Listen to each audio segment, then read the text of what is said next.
Last के ये 3 chapters applied chemistry के स्किप करने की सोच रहे हो तो बेटा 3, 6, 9 9 मार्क्स का वेटेज बस इस 3 चैप्टर्स के ऊपर है। ठीक है, टाइम नहीं है, लेकिन मैं जो क्वेश्चंस बता रही हूँ बेटा वही क्वेश्चंस करके जाओगे। तो अब एग्जाम में पेपर आ भी जाए तो उसको बोलेंगे आजा भाई हम तैयार है, हम बैठे हुए। तो short questions of applied chemistry चलो देखते हैं बिना वक्त गवाए। बायोमोलिक्यूल्स में से ग्लूकोज का प्रिपरेशन और सुक्रोज, ग्लूकोज का प्रिपरेशन सुक्रोज से और स्टार्च से, दोनों चीजें इंपॉर्टेंट है बेटा, करके जाओ। Next one is what is the action of following reagent on glucose, bromine water का रिएक्शन, HCN का रिएक्शन, NH4OH का रिएक्शन एंड कॉन्सेंट्रेटेड HNO3 का रिएक्शन। वैसे ही इंजाइम्स की डेफिनेशन, पेप्टाइड बॉन्ड की डेफिनेशन, दोनों एक एक मार्क्स के लिए पूछा गया है। PYQs में से है कि इसी के ऊपर में क्वेश्चन आते हैं, इसके अलावा कुछ भी नहीं आता। वैसे ही right the type of linkages present in, ये सिर्फ बेटा MCQs के लिए याद रखोगे या फिर 1 मार्क के क्वेश्चन के लिए कि 1,4 ग्लाइकोसिडिक बॉन्ड है या 1,2 बीटा ग्लाइकोसिडिक बॉन्ड है, बस इतना पढ़ना है और कुछ पढ़ने की जरूरत नहीं।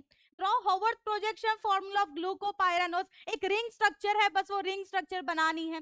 Next is right classification of protein with example, तो स्किप करने की बिल्कुल भी जरूरत नहीं। बायोमोलिक्यूल्स में से इतने क्वेश्चंस पढ़ लो, बाकी कुछ पढ़ने की जरूरत ही नहीं है। वैसे ही बेटा आगे बढ़ेंगे तो पॉलीमर केमिस्ट्री में से टेफ्लॉन की reaction, natural rubber and nylon 6 important है, बहुत बार रिपीट हुआ है। वैसे ही mention the types of polymer based on basis of intermolecular forces, elastomer है, फाइबर है, थर्मोप्लास्टिक है और थर्मोसेटिंग है, चारों की डेफिनेशंस लर्न करके चले जाओ। राइट एनी 2 यूजेस, पॉलीथीन का यूज तो पता है तुम्हें, कहाँ कहाँ पर यूज कर रहे हो वो चीजें लिख लो वहां पर। देन वैसे ही बायोडिग्रेडेबल और नॉन बायोडिग्रेडेबल पॉलीमर के बारे में बहुत बार पूछा जा चुका है।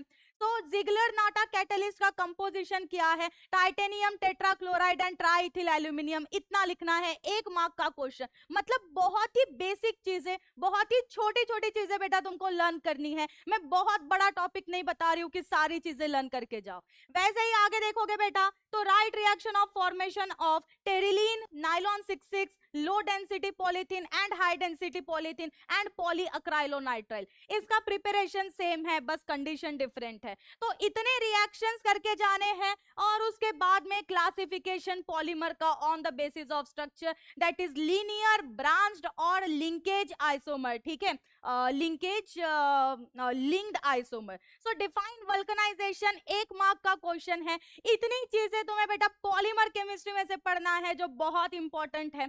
उसके बाद में हम देखेंगे last, that is green chemistry and nano chemistry. इसमें भी सिर्फ डेफिनेशन करना है, ऐसा नहीं कि बहुत सारी चीजें पढ़ते बैठोगे। पहला तो ग्रीन केमिस्ट्री की definition, sustainable development, nano science and nano technology, atom economy जो प्रिंसिपल्स में से एक है, explain 2 application of nano material, तो नैनो मटेरियल का एप्लीकेशन, एडवांटेजेस, डिसएडवांटेजेस, तीनों चीजें करके जाओगे। देन एग्जाम्पल 0 का, 1 का और 2 डायमेंशनल नैनो मटेरियल, सिर्फ एग्जाम्पल, बाकी कुछ करने की जरूरत नहीं है। Next is sol gel process for the preparation of nano material and right advantages and disadvantages of nano technology.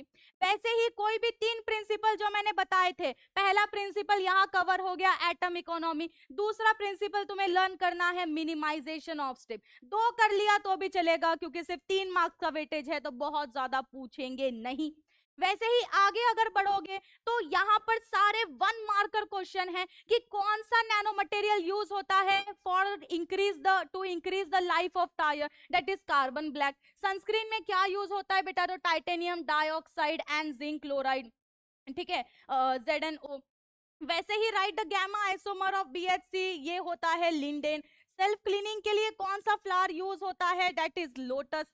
और कौन सी टेक्निक है जो ज्योमेट्री और स्ट्रक्चर के बारे में बताता है। ये सारे क्वेश्चंस तुम्हारे 1 मार्कर्स क्वेश्चंस है, तो ये सारी चीजें स्किप करने के बजाय बस इतने क्वेश्चन कर लो, हो गया भैया नैया पार।